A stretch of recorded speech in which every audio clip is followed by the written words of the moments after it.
Hey y'all, it's Ricky T and I'm coming to you from my dining room here at the Taylor Plantation in beautiful Peach Grove, Indiana. It actually is a beautiful fall day.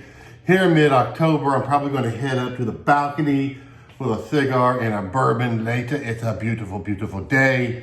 I've got a Rocky Patel broadleaf up there waiting for me to smoke while I drink. But in the meantime, I've gotten a little behind on this beer journey review thing, so I'm trying to get caught up.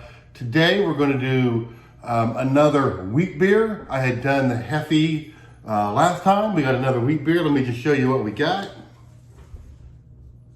Hoegaarden. This is actually a Belgian wheat beer. So we go from Germany to Belgium. Not too far of a distance, you know, like going to Indiana to Illinois or something like that. Not that big of a deal. So this one, it's a wheat beer. I like wheat beers a lot.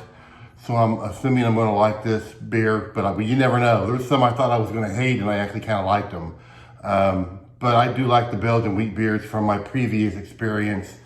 Not had this particular one before. This one is supposed to have a very fruity flavor. Which a lot of your wheat beers, your Hefes, etc., tend to be a little more fruity.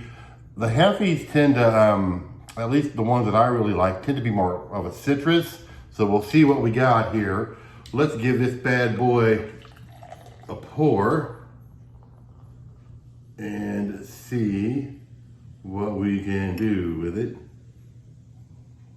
I'm just gonna try to get that poured up to the top the best I can.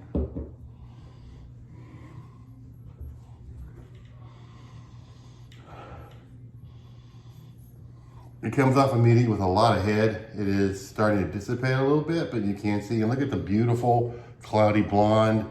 If you saw my last video, that was the Weihenstephaner Hefe. This looks pretty much damn the same. The nice head with the cloudy blonde.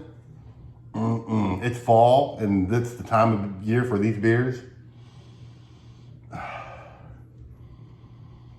It actually smells almost exactly like that Hefe that I had done previously, except I'm not really getting the banana on this. Actually, I'm getting... oddly enough, it's a wheat beer. I'm getting wheat. I'm getting like a dough, like a bready dough smell. And some citrus. At first I thought it was orange, but then it was more like lemon. Yeah, it's more like a lemon. It's a very lemony citrus, along with kind of a bready dough bread kind of a deal going on the aroma. Now that the head has calmed down a little bit, because I anticipate I'm gonna want to drink this entire beer. You gotta be a little aggressive and get it all out of there. Okay, set that to the side. So, again, on the nose, some kind of a doughy, bready kind of a thing going on, along with a citrus. At first, it seemed like it was gonna be orange, but then it became evident that it was not orange, but instead, more of a lemon type citrus note on the aroma. So let's take some sips. And you've seen my sips, they're not really sips. But let's take some sips and see what we get.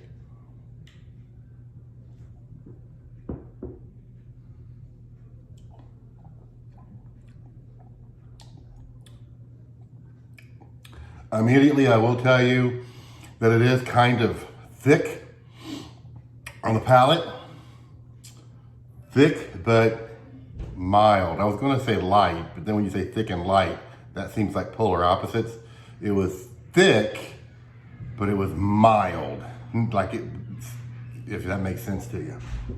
So let's take another sip. Hey, Rick. Okay.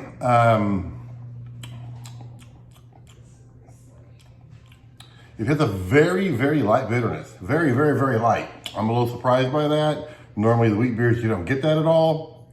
It does not linger. It was just for like a minute second. And maybe it's because the first several beers we had were so super high in bitterness that like my brain is all messed up now that I'm just catching any bitterness and it's messing with my mind because normally I don't get that on these.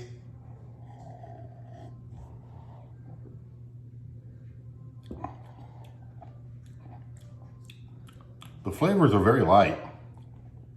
Again, I'm getting that light bitterness and maybe a very super duper light lemon. Just like on the aroma.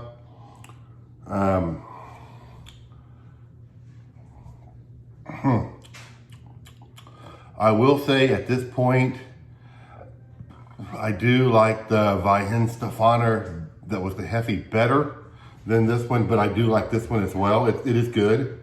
It's very good.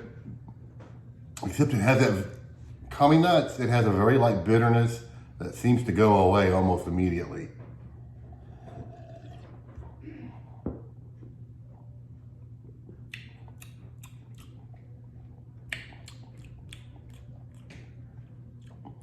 Other than that, it's just that very super light citrus.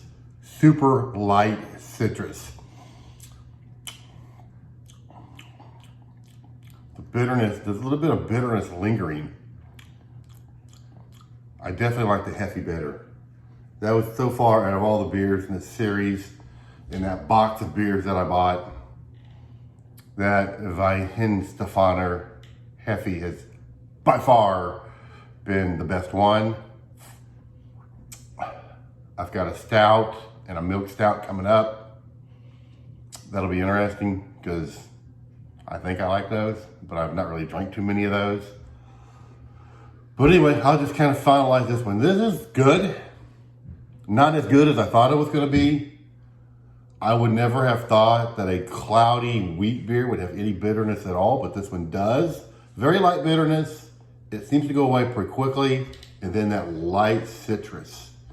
And that's basically what I was able to get out of this.